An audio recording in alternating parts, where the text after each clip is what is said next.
Jacobabad police की वॾी कार्रवाई। पुलिस मोबाइल में वॾे अंग में गैर कानूनी हथियार ऐं गोलियूं हथियार ऐं गोलियुनि सां भरियल पुलिस मोबाइल ऐं डबल केबिन गाड़ी के शिकारपुर वींदे तहवील में वरितो वियो। 2 एहलकारनि खे गिरफ़्तार करे अणॼातल हंध मुंतकिल कयो वियो।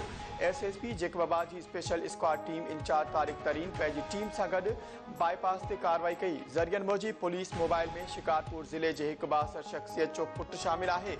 IG सिंध तस्दीक कंदे ॿुधायो आहे त लाइट मशीन गन ऐं किलाशनकोफ जूं 2350 गोलियूं बरामद कयूं वियूं आहिनि। लाइट मशीन गन जूं 6 मैगज़ीन, G3 राइफल जा 17 मैगज़ीन शामिल आहिनि। हथियार ऐं गोलियुनि खे डबल केबिन गाड़ी में बलोचिस्तान मुंतकिल कयो पियो वियो। पुलिस ज़रियनि ॿुधायो त गाड़ी ऐं मोबाइल शिकारपुर सां तालुक़ रखंदड़ सिंध काबीना जे मेंबर जे इस्तेमाल हेठि हुई।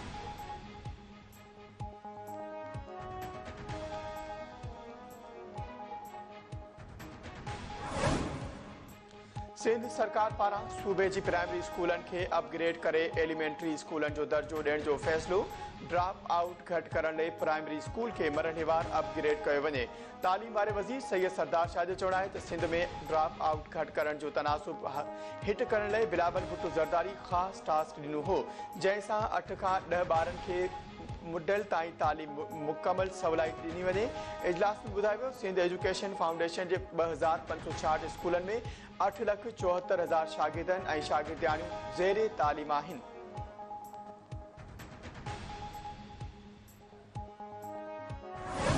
जनरल ज़िया और जनरल मुशर्रफ जैसे आमरों के मुकाबले करते आ रहे हैं, तो ये जो जंगल के बंदर हैं इनसे हम नहीं डरते और हम अपने सियासत से जमहूरी अंदाज में इनका भी मुकाबला करेंगे।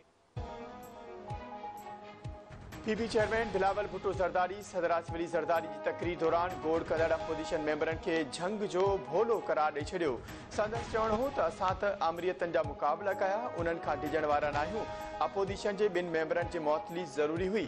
हिकु मिसाल ज़रूर सेट करणु घुरिजे त पार्लियामेंट जे रूल्स जे दायरे में रही मेंबरनि खे कमु करणु घुरिजे। सदर आसिफ अली ज़रदारी सां पाक बेरिया जे सरबराह एडमिरल नवीद अशरफ की मुलाकात। नेवल चीफ पारां सदर मुमलकत आसिफ अली ज़रदारी खे उहिदो संभालण ते मुबारकबाद। नेवल चीफ बहरी फ़ाइदनि जे तहफ़ुज़ लाइ पाक बहरिया जे ऑपरेशनल तयारियुनि ते आगाह कयो। नेवल चीफ जो चवणु आहे त पाक बहरिया मुल्की बहरी सरहदुनि जो दिफ़ा करण जी सलाहियत रखे थी। सदर मुल्की बहरी फ़ाइदनि जी तहफ़ुज़ में पाक बहरिया जे पेशेवराना सलाहियतुनि खे साराहियो।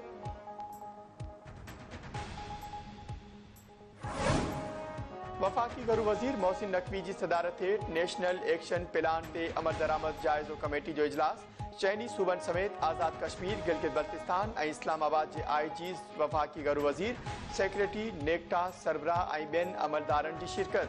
चीनी शहरनि जी सिक्योरिटी बाबति खयल क़दमनि जो जाइज़ो वरितो वियो। इजलास में कचे जे इलाइक़े में गॾियल ऑपरेशन जो फ़ैसिलो।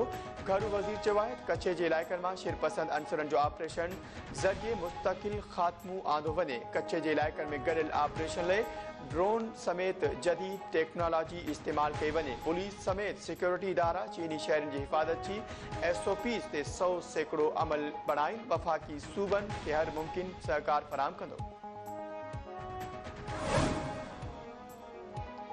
कराची जे लांडी मानसरा कॉलोनी में परॾेही जी गाड़ी ते आपघाती हमलो। 2 दहशतगर्द मारिजी विया। ज़ख़्मी थियल गार्ड जिना अस्पताल में फ़ौत। वाक़े बैदि रेंजर्स ऐं पुलिस इलाइक़े खे कड़ो चाढ़े छॾियो। पुलिस जो चवणु आहे त वेन में परॾेही शहरी सवार हुआ जेकी महफ़ूज़ आहिनि। वेन ते धमाकेदार मादे सां हमलो कयो वियो।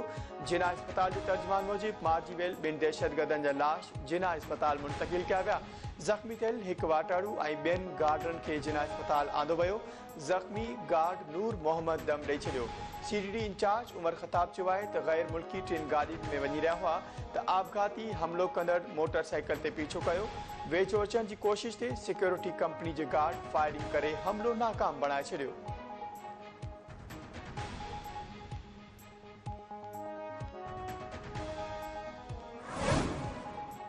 कराची जे मानसरा कॉलोनी में परॾेही ते हमले दौरान मारिजी वियल हिकु दहशतगर्द जी सुञाणप थी वई। पुलिस मूजिब पुलिस जी फायरिंग में मारिजी वियल दहशतगर्द जी सोहेल अहमद तौर सुञाणप थी आहे, जंहिंजो तालुक़ बलोचिस्तान जे इलाइक़े पंजगूर सां आहे। 2 दहशतगर्द सुञाणप जो अमल जारी आहे।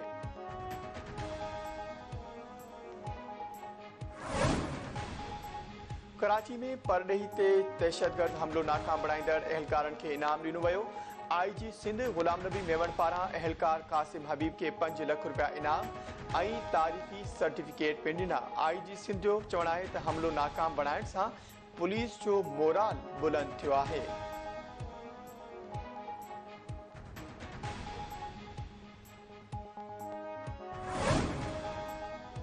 सदर आसिफ अली जरदारी, वजीर आजम शहबाज शरीफ, BP चेयरमैन बिलावल भुट्टो जरदारी, वफाकी घरू वजीर मोहसिन नकवी, सिंध जे वॾे वज़ीर सैयद मुराद अली शाह, सिंध जे घरू वज़ीर ज़ियाउल हसन लंजार, सीनियर सूबाई वज़ीर शर्जील इनाम मेमण पारां कराची धमाके जी मुज़म्मत।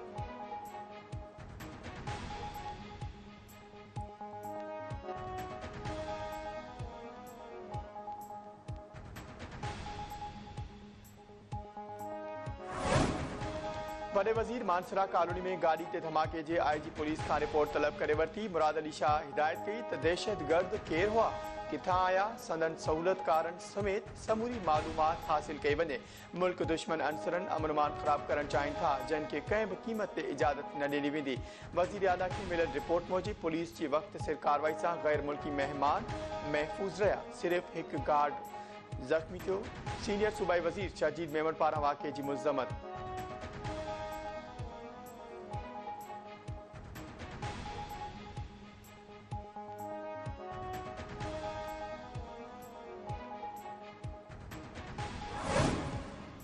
Army chief general Syed Asim Munir सां सऊदी अरब जे बचाव रइस मावन वज़ीर तलाल बिन अब्दुल्ला अल अतीबी जी मुलाक़ात।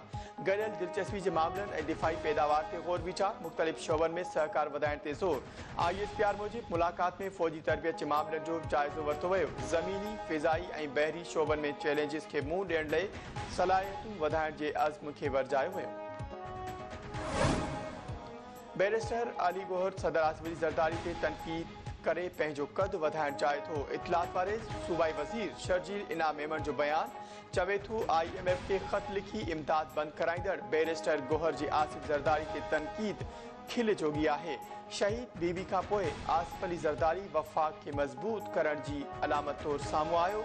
सदर आसिफ अली जरदारी जमहूरियत जो हामी ऐं गैर जमहूरी रवैये जो मुख़ालिफ़ आहे।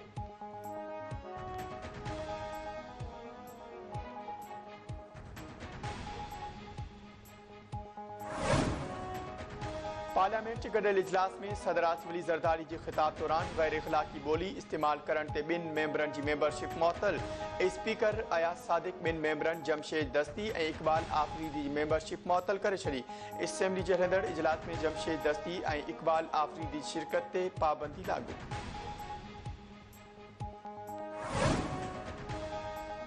चंबड़ में उस्ताद शादी वारे ॾिहाड़े मोड़ ॿधी स्कूल ड्यूटी ते पहुची नऊं मिसाल क़ाइमु करे छॾियो। IB पास उस्ताद शिराज रसूल ख़ासकेली शादी वारे ॾिहाड़े बि मोकल न कई। उस्ताद घरां ॼञ साण करे चंबड़ जी गवर्नमेंट बॉयज़ प्राइमरी स्कूल ॻोठ हाजी अहमद शाहमानी पहुची शागिर्दनि जा इम्तिहान वठण वक़्तु ॼञ समेत टंडो आदम रवानो थियो। घोट उस्ताद ॿुधायो त मुंहिंजी शादी आहे, पर शागिर्दनि जे इम्तिहान खे ज़रूरी सम्झमि।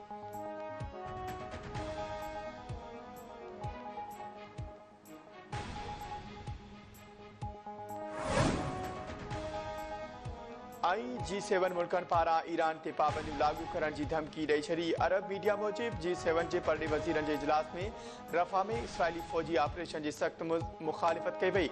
जारी कयल पधिराई में चयो वियो आहे त इसराइली आलमी क़ानून जी पाबंदी करे ऐं हमास समूरनि इसराइली यरगमालियुनि खे आज़ादु करे।